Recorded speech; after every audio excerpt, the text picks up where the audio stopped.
dominasi dari negara barat, terutama Amerika Serikat, kemungkinan akan bergeser. Mungkin kalian semua udah tahu ya, sekarang ada yang namanya BRICS. Apa itu BRICS? BRICS itu adalah sekumpulan atau aliansi ekonomi dari sekumpulan negara yang awalnya diciptakan oleh beberapa negara, yaitu Brazil, Rusia, India, China, South Africa. Ini penting ya, kalian harus belajar lah, cari tahu dimanapun. Jadi BRICS ini awalnya itu dibuat untuk mengcounter kekuatan dari dolar, ya, kekuatan dari Amerika Serikat. Karena saat ini Amerika Serikat itu terlalu kuat. Kalau misalnya kalian hidup di negara berkembang, kayak kita lah, di Indonesia ini kan negara berkembang. Kita ini butuh banyak duit kan, butuh banyak pinjaman untuk membangun jalan tol, membangun jalan raya, membangun infrastruktur apapun itu butuh banyak duit. Yang nggak mungkin kita bisa tanpa pinjaman, makanya utang kita kan setiap tahun naik terus. Nah, itu kita minjem duit kemana sih sebenarnya? Minjem duit itu ke World Bank, IMF, yang mana itu punya Amerika juga kebanyakan ya. Dan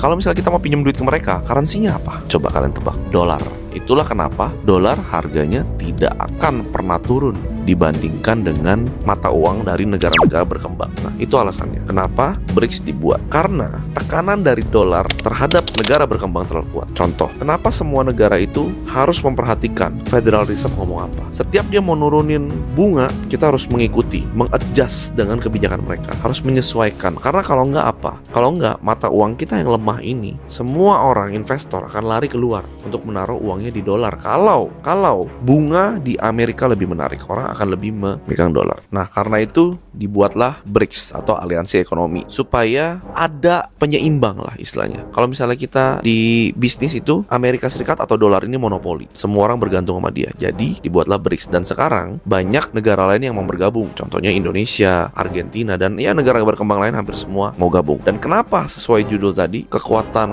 global ini akan bergeser? Karena dengan adanya BRICS saat ini itu sudah hampir mewakili 50% dari populasi dunia, dan dari segala sektor juga seperti produksi, minyak, tambangan, energi. Nah, itu ada sebagian besar di dalam aliansi BRICS. Nah, apa yang akan dilakukan oleh BRICS? Kemungkinan dia akan membuat namanya New Development Bank. Jadi kita nantinya bisa meminjam duit tidak hanya dari IMF, tapi juga bisa minjem duit dari New Development Bank-nya punyanya BRICS. Dan mereka akan menciptakan mata uang sendiri. Nah, tahu nama mata uangnya apa? Oh, mungkin BRICS juga. Nah, gunanya apa mata uang ini? Mata uang ini akan menjadi mata uang yang disepakati bersama oleh seluruh anggota BRICS yang sudah bergabung. Jadi nanti setiap negara, ya ini prediksi aja ya, setiap negara yang bergabung di dalam BRICS harus negaranya memiliki mata uang tersebut untuk menjadi reserve dari negara tersebut. Kalau yang sekarang country reserve itu adalah dolar. Kalau sekarang country reserve itu ada BRICS juga. Ya, dolar tidak akan pernah hilang, tidak akan pernah tergantikan. At least kekuatannya menurun. Tapi sekarang ada BRICS juga. Nah, gunanya apa? Efeknya apa? Kemungkinan besar seperti ini. Kalau kalian bayangin itu seperti Uni Eropa. Eropa itu kan negaranya banyak ya, tapi mata uangnya satu, euro. Jadi mau lu negara kaya, mau lu negara miskin, mata uang lu stabil, begitu kan? Nah, dengan adanya BRICS ini, kemungkinan akan tercipta stabilitas. Jadi mau lu negara apapun, mau negara lu kaya, miskin, mau lu Argentina, Indonesia, Malaysia, asal lu adalah anggota BRICS, berarti nilai mata uang lu itu di-pack atau di-backing dengan BRICS. Jadi kemungkinan mata uang kita akan jadi jauh lebih stabil. Apakah BRICS bagus?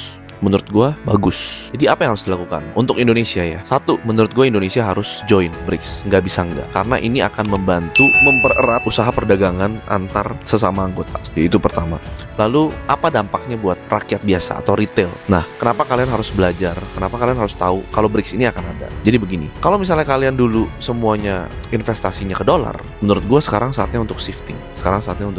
Karena dolar mungkin tidak akan sekuat itu lagi. Artinya apa? Bisa jadi saham-saham US itu tidak akan semenarik dulu lagi. Dan pandangan gue kemungkinan Southeast Asia ini akan menjadi salah satu negara terkuat ya. Jadi mungkin ya investasi di stock market Southeast Asia akan menjadi pilihan yang baik. Dan juga karena banyak ketidakpastian ya. Banyak ketidakpastian. Ini kan hal baru ya, BRICS ini baru. Mata uang BRICS juga baru. Jadi di saat ada ketidakpastian, selalu mencari option ketiga. Apa itu option ketiga? Ya, bisa emas kalau kalian konvensional, atau bisa Bitcoin kalau kalian adalah futurist. Segitu aja dari gua. Semoga video ini tidak bermanfaat. Sampai jumpa di video berikutnya. Kalau misalnya kalian punya topik yang ingin dibahas, boleh komen di bawah.